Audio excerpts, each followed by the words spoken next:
Oke, standby, kamera ready, sound ready, 3, 2, 1, action.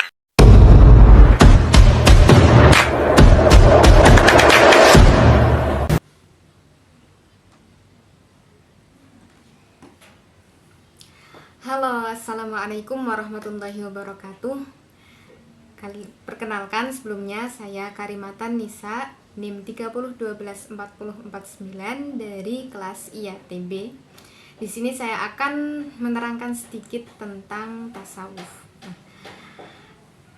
Kalau mendengar istilah tasawuf, mungkin banyak dari masyarakat sekitar yang mengatakan tasawuf itu bahaya, tasawuf itu sesat. Sebenarnya tasawuf itu apa sih? Mari kita simak penjelasan berikut ini. Tasawuf adalah ilmu yang dipelajari oleh seorang sufi. Nah, untuk itu kita perlu tahu dulu nih, sebenarnya kata sufi itu berasal dari kata apa? Nah, ada beberapa pendapat ulama terkait asal kata sufi. Di antaranya yaitu berasal dari kata sofa yang artinya suci atau bersih. Nah, sufi dikaitkan dengan kata sofa didasarkan kepada makna dan tujuan sufi yang terus berusaha menjaga kesucian diri mereka, baik kesucian lahiriah mereka maupun batiniah mereka. Lalu yang kedua itu berasal dari kata sofun yang artinya barisan. Yang dimaksud barisan di sini itu barisan sholat, barisan berperang dan berjihad kepada Allah. Nah, ini berarti sufi adalah mereka yang senantiasa berusaha secara sungguh-sungguh menempuh jalan kebajikan dan kemuliaan dengan selalu menempatkan diri di barisan paling depan. Lalu yang ketiga adalah kata sufi dikaitkan dengan istilah sufatun yang berarti serambi masjid. Nah, kenapa sih kok istilah sufi dikaitkan dengan sufatun yang artinya serambi masjid?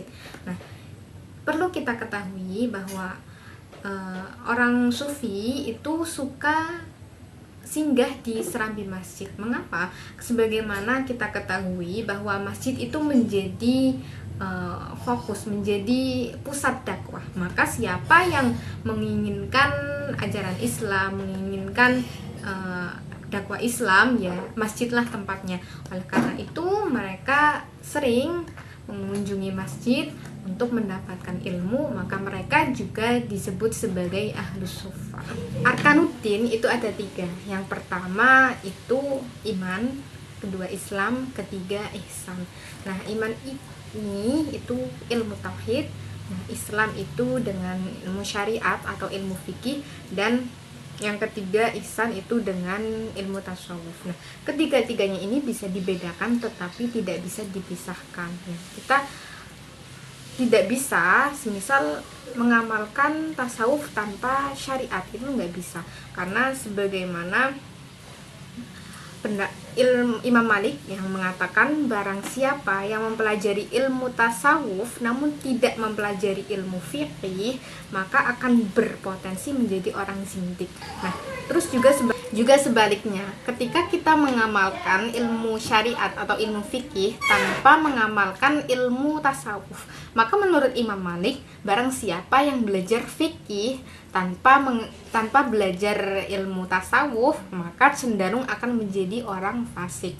Nah, barang siapa yang mempelajari keduanya, mempelajari syariat dan juga mempelajari tasawuf, maka dialah ahli hakikat yang sesungguhnya. Jadi antara tauhid, juga ilmu fikih dan ilmu tasawuf itu tidak bisa dipisahkan. Terus apa sih contoh pengamalan dari syariat dan juga tasawuf? Nah, contoh kecilnya ketika kita sholat. Nah, dalam ilmu syariat atau ilmu fikih itu kita diajarkan bagaimana sholat, rukun-rukunnya sholat, syarat-syaratnya sholat, hal-hal yang membatalkan sholat dan lain sebagainya. Lalu ketika kita sudah melakukan itu semua, maka kita sah sholatnya menurut ilmu syariat. Tetapi menurut ilmu tasawuf itu lebih jauh lagi, bagaimana kita mengondisikan hati kita biar khusyuk, bagaimana hati kita sholat ya hati kita benar-benar menghadap Allah. Nah, itu kita diajarkan dalam ilmu tasawuf, dipelajari dalam ilmu tasawuf. Maka kenapa ilmu tasawuf itu sangat penting sekali.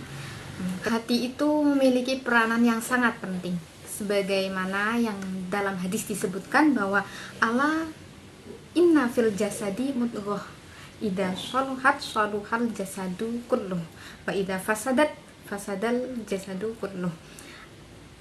Ketahuilah bahwa di tubuh kita itu ada satu bagian yang dimana ketika bagian itu bagus maka seluruhnya akan ikut bagus, tapi ketika bagian itu rusak atau sakit maka akan sakit seluruhnya. Ketahuilah bahwa bagian itu adalah hati. Nah, di dalam sebuah hadis juga disebutkan ketika seorang mukmin itu berbuat dosa maka di hatinya itu menjadi ada noda hitam. Semakin dia berdosa, semakin dia sering melakukan dosa, maka semakin banyak pula noda hitam di hatinya tersebut. Maka ketika tidak dibersihkan, ya hatinya sudah hitam, penuh dengan noda hitam, gelap. Penting ya, penting ketika kita menyadari bahwa kita telah berbuat maksiat, maka cepat-cepatlah bertaubat dengan beristighfar, bertaubat. Ya, jadi pada intinya tasawuf itu tentang bagaimana kita menghadirkan hati kita. Bagaimana kita dapat mencapai kenikmatan dalam beribadah. Sebagai seorang hamba yang sudah dibekali ajaran agama Islam sejak kecil, tentu kita tidak ingin seperti ini terus. Tentu kita ingin naik level bagaimana agar ibadah kita itu tidak hanya sekedar untuk menggugurkan kewajiban kita, tapi bagaimana agar ibadah kita, sholat kita itu tidak hanya menggugurkan kewajiban kita, tapi sebagai karena bentuk rindu kita kepada Allah. Bagaimana ketika kita sholat kita benar-benar khusyuk, benar-benar menghadirkan hati kita kepada Allah, itu diajarkan dalam ilmu tasawuf. Tapi yang harus kita ketahui, tasawuf itu tidak hanya mengatur hubungan kita kepada Allah saja, tapi juga mengatur bagaimana hubungan kita kepada sesama makhluknya Allah. Jadi selain memperbaiki hubungan kita dengan Allah, juga memperbaiki hubungan kita dengan sesama manusia. Bagaimana dengan sesama manusia itu tidak saling berdebat, tidak saling hal-hal yang tidak baik lah. Kita menghindari hal itu. Ya, itu tadi yang dapat saya sampaikan. Kurang lebihnya mohon dimaafkan. Terakhir kali ada pantun. Buah semangka, buah melon, buah apel, buah pir, itu tadi nama-nama buah. Sekian dari saya. Wassalamualaikum warahmatullahi wabarakatuh.